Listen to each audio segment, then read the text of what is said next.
for melodic heavy metal.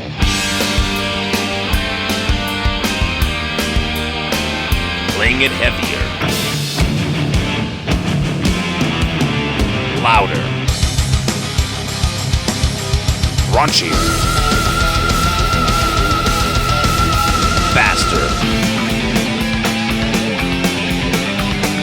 This is the Signals of Intuition.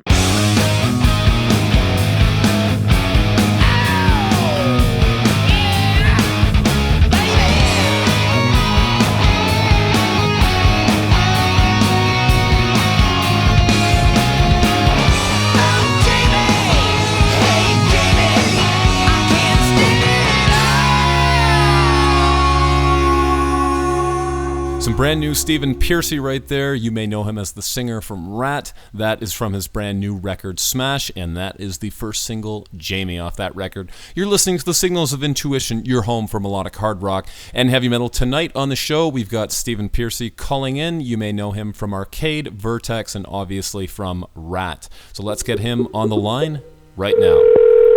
Hello. Hey, Stephen, it's Brandon. How you doing? Good, how are you? I'm doing pretty good, So I guess let's dive right in. I know you don't have a lot of time. So when I do these, I always like to start at the beginning of you as a musician and kind of work our way through your career into what you've got going on now. So just kind of looking at the beginning, where did you grow up and how did you get started in music? Well, I grew up in L.A., Culver City area. Then I moved, I was out with a race team, pit crewing, came back from Indianapolis, and I was living in San Diego. And I really wanted nothing to do with music. I mean, I listened to it and tripped out and whatever the case may be, but I was never really into it until, I had this unfortunate accident. It laid me up for a bunch of months, and somebody gave me a guitar, and I just started playing guitar to the blue, Was that like while you were kind of in recovery, you're kind of to pass the time was playing guitar? Yeah. How old was that? Was that like early teens kind of thing? Oh, yeah. Early teens, and I was in San Diego at the time, and all of a sudden music became this thing, and I'd go see every band who played, got to see Zeppelin twice, and then it was over with. As soon as I saw Zeppelin, I went, oh man, this is it. So I got into the band thing. One band led to another, to Mickey Ratt, and then I saw Van Halen in 78. It's all in the book, Sex, Drugs, Rock and Roll. But I met them in 78, and I decided something's breaking, and I'm going to be a part of it, and that was 1980. So is that when you decided to move to LA then? Yeah, moved back to LA with the band, and pretty much start over, because Mickey Ratt was doing pretty good in San Diego. But, cross paths, with Robin. I knew him from San Diego doing shows with his band down there. And my band imploded. Mickey Ratt, his band imploded. So I was putting a new band together with Jakey Lee, and Robin would always jam with us. And then Jakey left for Dio, and Robin pulled in. Oh, so Jake was originally slated for Dio, eh? Not even Ozzy. No, Dio first. That's hilarious how he leaves one Black Sabbath singer for another, eh? Yeah, right.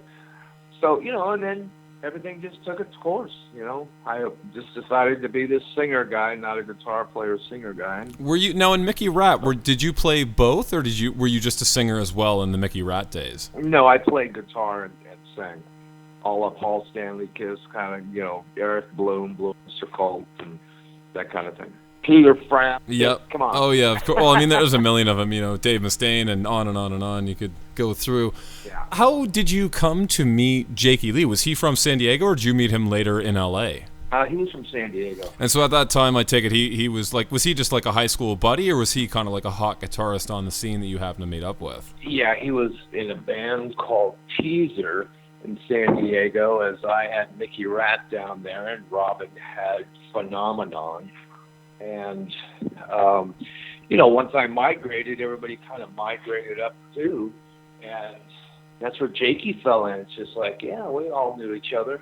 Totally. Or just all buddies from the scene then, eh? You just done shows and whatnot, and kind of, when y'all moved up, you just kind of hooked up that way, eh? Yeah, and even bass players that we knew down there jammed with early rap versions of Ratt, and it's a cool environment, you know. Yeah, it's really kind of interesting. I know, there's a bunch of bands like London and all kinds of these bands who just had a ton of musicians come through at that time and kind of were a part of it, jammed for a bit and that kind of thing. So it seems like Ratt was kind of one of those bands in the early days. Yeah, well, that was a process because we had another drummer and another a bass player from San Diego. And see, I was called Ratt in 81 and 82. It was until 83 that we kind of had all the pieces together, which is getting Juan, stealing them from Dawkins, and Bobby, he came from Juan or something, and that was it. And then Warren obviously fell in place around that time as well. Yeah, Warren was right after me and Robin decided to start, put Ratt together. Yeah, he was like, some 19-year-old kid guy. He said he had to go to college, came up to L.A. Robin said, I know this hotshot guy who will play a couple of gigs because I had some gigs booked. I go, yeah, okay, let's try him out. He came in and played, and I was like, whoa, this kid's hot, And he's going, all right, well, I can only do the gig, and I have to go back to college or start my thing. We're like, after the gig, we go, no, you're staying in L.A. You ain't going to college. Forget about college, kid. Did he ever finish, or did he stick it out with Ratt? No, he took Ratt. That's hilarious. It's true Ratt and roll right there. Oh, yeah. Tell me about working with Beau Hill. You guys were still obviously a fairly young and fresh band when you guys went in to do Out of the Cellar. How was he working as a producer? Well, when we got together, he was pretty much a new producer, and we were a new band. And we just kind of went, they said, well, we have this guy we wanted to check out. And we're like, okay, we're making our first record. We didn't care. We were on Atlantic Records. Yeah. Stones and Zeppelin, So it was Beau. Played him a bunch of songs, and he goes, what's that song? And we said, well, we play it live sometimes. We're still figuring it out. And he's like, what is it? We go, it's called Round and Round. He goes, we're going to work on that first. And it was just instinct. And we just kind of created our own sound together, Yeah, I mean, even you listen kind of from the EP even to Out of the Cellar, it's like there's just an ever so slight tweak, and it's like, yep, there's Ratt. It goes from like kind of being new wave or British heavy metalish to like, boom, it's like there's the Ratt sound right there. Yeah, but there is a certain sound that we do get, even me yelling at people, So from what I know, you guys toured with Ozzy in those days. Did that come about because of Jake, or like how'd you guys come to land? I don't know, but no, it was because of Jake. But it was kind of cool because he was on the road and he was a San Diegan, like us, and it was kind of cool. We jam all the time. He'd come jam with us, we'd jam with him or something. It was cool. That was a great tour with Ozzy. And then we went to Billy Squire, or that might have been before. We ran into Billy years later in Hawaii, and me and him had a good time. We were all partied out. And then just because I know we're kind of strapped for time a bit, one of my favorite records you guys did was Detonator. Take me through kind of this period of the band. Like you're working with Desmond Child, Robin Crosby obviously left somewhere around this time. Yeah. And then you guys brought in Michael Schenker. Kind of take me through this period of the band. Yeah, well, success, excess, dysfunction happens all the wonderful big bands. Yeah. But yeah, we were just beating the track. I mean, just over and over and over with no brakes. There was no brakes on our car, and it was just a strange period. It's like we reached that 10-year kind of a thing. And yeah, around 91 or so, and that was about it. We knew we had to take a break. I did, and we did. And then we got back together years later, and we got drifted apart and got back together. And now we got back together to, for the integrity of the band, and our music. So now you guys are back. Like you're planning a new record, from what I understand, eh? Yeah, we'd like to get onto something at the end of the year. Yeah, hopefully it doesn't take.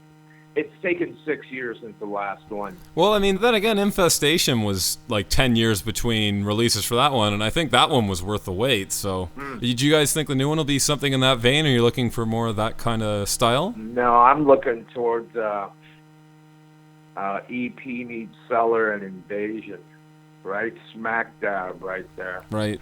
Sweet. Oh, those are the. I mean, that's the classic Ratt sound right in there, eh? Mm-hmm. Yeah. So another record I really loved. I don't know a whole lot about, but was the Arcade record. So that was kind of like Ratt dissolves, 92ish or so, and then was it you and Fred who put the band together? How did that band come together? Yeah, me and Fred Curry got together. We had met at some shows and became friends in our different bands. We just met up, became friends, and I don't know if they had time off or what was going on with them. I just said, I've taken a break, a long one. So I got to deal with Epic Sony and put out 2 records. And the first one, I really love the first record. I love them both. They're both different. But that was cool. And then, I did other projects like Vertex with Al Pitrelli and Industrial things. That was a really cool album. That was like, to me at least, the sound was sort of, if you take in Rob Zombie and put you on vocals, is basically what it kind of was, this industrial kind of thing. Yeah, nobody got it. They thought, what am I trying to do? I'm like, I'm just having fun, I'm just trying different things. That's why Smash is so diverse. Yeah, so tell me about this new record. Now, is the musicians on Smash, are they your touring band, like who you've toured with for the last couple of years? I know Greg you've worked with for quite some time now. 100%. It's a touring band. And Frankie from Arcade and my solo band just came back. How long's it been since you've played with him? Oh, God. Like 5. Yeah, tell me about this new record. It's obvious, like you say, it is quite diverse. You've got some stuff that's like Led Zeppelin, some stuff more modern, some stuff that honestly, you could have recorded on Infestation. Like but I think it all works. It's an interesting listen. Yeah. So that was very. Now was it kind of all the band contributing? Did you write a lot of that, or? No, it was Eric. Eric Ferrantino's my lead guitar player. I didn't even get my songs close. He kept writing these great songs, and I'd just take hours and hours and write lyrics and change them daily. And I mean, it was quite a process. I didn't want to sound like, what people expect out of Ratt. I didn't want it to sound like any of my other solo records, which are really brass and, I wanted to try. We literally wanted to try something, whatever came to us. That's why you have song like Shut Down Baby or What Do You Think Went Wrong, which we recorded acoustically for Japan B-side, and the record's on vinyl. And we wanted it to ebb and flow. We wanted the record to take you on kind of a trip and kick you back with summer's end, Yeah, no, it is kind of a summer record. Now you mentioned it's a great drive in the car. I threw it in the other day and just took it for a cruise. And I'm like, oh, okay, this works. It's funny because albums like that too, they go from to me, I call them growers. It's like, the first time you listen, you're like, yeah, okay. And then after 4 or 5 listens, you finally, and it's like, oh, okay, I really see what they're going for. And those, to me, at least, those albums tend to be the ones that stick with me for a long time afterwards, opposed to just the one that hits you in the sweet spot right away. Yeah. And then after 10 listens, you're like, I'll leave that on the shelf, that kind of thing. Yeah, right. Well, what we actually really wanted was every song to have the same attention, so it would be as cohesive as possible in sound and performance, just the writing. But we didn't want to try different stuff. We were open to anything.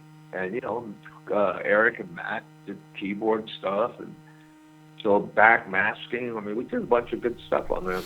And then just jumping back to Ratt for a second. So you guys had, obviously, as well known by now, the turmoil with Bobby over the name for the last couple of years and him putting together his version of Ratt. Do you guys have a drummer as of yet for the band? We've been, because you're no longer working with Bobby, right? Oh no. We have been using Jim. What's his name? Jimmy DeGrasso. Oh, from Megadeth. Jimmy DeGrasso. Yep. Yeah, and he's a great guy, but he's got his own thing going too, So we'll be checking out a permanent seat drummer here real quick. Have you approached maybe Greg? Of course. I'm sure he must know a bunch of the material. Yeah, just because he tours with you, obviously, right? Yeah. Solo. Yeah, well, that's a no-brainer, but it's politics, man. Yeah, I hear you. Everything's got to be difficult. So tell me about life on the road. Like, what do you do to keep yourself going night after night? Because obviously the human voice is so temperamental, right? It's like it depends on how much you slept and, if you're sick and all the rest of it. Yeah. What's sort of your routine, and how do you Well, keep yourself going? Back then, it was a lot of Jack and cigarettes and whatever else. But nowadays, it's pretty much, I just sing what I sing. I don't really indulge in some of the partying, that scene anymore. So my voice is just what it is. I've never really. I respect comments and stuff, that it's its own thing. That's a compliment. But when I do other projects and people are just now getting, oh yeah, he's got 10, 12 other records out there,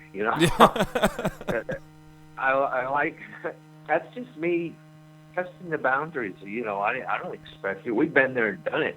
Nothing will be repeated like it used to anymore. I don't care what band you're in. We can go out and tour and do, hey, if you've hung out this long and they call it classic rock, whatever. Yeah. That's what I see thousands of faces having a good time, and I'm in. Yeah. Well, it's funny. One of my favorite comments, you've been a band long enough to when you started, you were heavy metal and, one of the heaviest things out there, and now you're classic rock. You know what I mean? Just that whole shift that's happened. Well, that's like somebody going, yeah, they're hair metal. It's like, well, wait a minute. Thrash people and punks had long hair. Beatles had long hair. Elvis had long hair. Yeah, exactly. You didn't call them hair rock bands. I mean, it's funny. Like, you guys even get lumped in. They call it glam metal or whatever, and it's like, well, okay. There was some of but every band had that look back in the day. 1984. I mean, if you were a metal band and didn't, have some kind of look that you guys had, I mean. Here's my analogy. Robin and I wanted to be cement pirates, and we'd hang around our buddies Motley, and they were this Barnum and Bailey circus from hell, they were creating. So we got along well because nobody was competing against each other. Everybody was doing their own thing, but we actually wanted to. We were really taking on that metal thing at first, and then we went, no, we got to do something different here. Everybody's all heavy metal out. It was Judas Priest, Maiden, Saxon. Remember that? Yep. All the new wave of British heavy metal bands back then. Oz Festival, So yeah, we just created the Cement Pirates, and away we went to rape and pillage. And I hope that continues and continues. I've kind of worn out my platinum debauchery card. Yeah, yeah, I hear you. They cut it up. So between this new album and tour, and obviously you've got upcoming stuff with Ratt, what else does the future hold for yourself? I've heard you got another book coming out as well. Yeah, I want to get started on another book. It's a little more of like the musical history of whatever I created or did. And it involves some, other stuff that I didn't bring up in the book, more racing, more reality, and then get into the bands and different players. And because the band grew, like Mickey Ratt. I mean, look, I even played bass for my own band and sang one time, So it's interesting, the family tree that's been associated. There's some people that say they're in the band, and I'm like, I don't think so, I was there. I started it. You weren't there, so whoever you are, get it off the Wikipedia. Yeah, I can only imagine. Well, a band like that, right? It's like it's someone trying to take credit for something they didn't do, and it's like, well, how do you corroborate that unless you have the word out there being you were the guy? You know what I mean? It's like, well, I can say that because it's in my book and I lived it. And you can say, yeah, I was the banjo player for Zeppelin. And you're in. You just got to find a way to retroactively write yourself a part of Led Zeppelin's history, right? Trying to put yourself in there. It's like a jerky boy. Yeah. Well, it's Wikipedia. You just go in, edit yourself. Oh, look, and there's Stephen Pearcy and Led Zeppelin. There you go. Done. Hey, look, I'm in a band with that guy. I didn't even know it. That's hilarious. That's funny. So, Ratt, so you guys are looking to get a tour together. Is it next year? Yeah, well, next year is what we're really looking at. Right now, like I said, it's like the festivals and getting reacquainted, getting the final legal stuff done, and then go out there, and prepare everybody for, hopefully getting this record done, new music, there's some rock bands afraid to put out new music, thinking, they want to hear the classics. Well, of course, but you can show them you got a left nut too. It's like, what, you don't make records anymore? I don't need to. Like, yeah, you do. Well, I mean, some people are happy to rest on their laurels, but I mean, a lot of musicians, you've got to create, and you seem to have that gene as well, that I want to keep creating and moving forward and not just do the same tour, phone in this tour, and, Sure. No, I mean, some musicians still go out and kill it, but they're resting on the same 20 songs night after night after night after night, and it's like, after... And, that's the worst thing you can do. I just like, writing and playing. I mean, geez. It's no big deal. I can go up there and sing with Halford, which I had the pleasure of doing. That was amazing. Or Voice or Cold. When did you work with Hal? That's so cool. When did you sing with Halford? We did a show last year. I've known Rob off and on for a while. And we did a show, and it was lead singer guys. And he's like, "Come on out, sing." And I'm like, "Okay." And then everybody came out. It was cool. What'd you do? Did you do a Ratt song, or did you join in for Priest? I sang. I sang part of Living After Midnight. Oh, that's so cool. I sang it with Rob Halford. Oh, man, that'll be a dream come true. Yeah, that's so cool. Well, it'd be like Dimebag, God bless him. He'd come to my solo show, the Ratt shows. He'd just jump on stage and start singing, Oh, that's amazing. When was that? When he would do it frequently when you guys toured and whatnot? Well, no, whenever we're in Texas, we still hang out with the brother. Vinny. Yeah, Vinny. So it's all good, But it's like we're fans. You never know who's a fan of yours. A fan, I hate that word. Who's a friend of yours, and who you're a friend of. You go, wow, man, this guy's, I love this band. The next thing you know, you're jamming. It's like, whoa, that's cool. Come on up, that's just it. It's like, oh, I've got a guitar, you've got a guitar. All right, let's get together, see what happens. You can sing. We need someone. Come on out. That's the coolest thing. Yeah, some people are too serious about it, man. I mean, music business, it is a business. You know what, though? Sometimes that's what it takes. I mean, if you're dysfunctional, you probably need like a couple therapists thrown in there. Oh man, yeah, that's true. I can imagine. I mean, especially fame can get to some people too. Well. It's like you become a relative after 30-something years, Your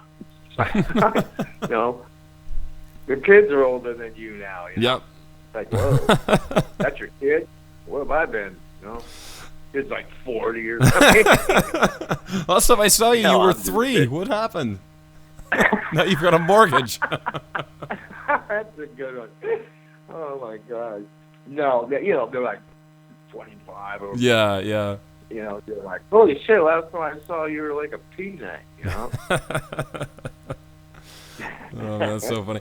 All right, Stephen, I want to thank you so much for taking the time out to do the interview. You got it. And I'm really digging the new record, and I can't wait to hear what comes out from you guys and Ratt in the next year or two. So really looking forward to it. I appreciate my friend. See you out there. Yep, no worries. Have a good one. Take it easy. Thank you. All right. Bye. Bye-bye.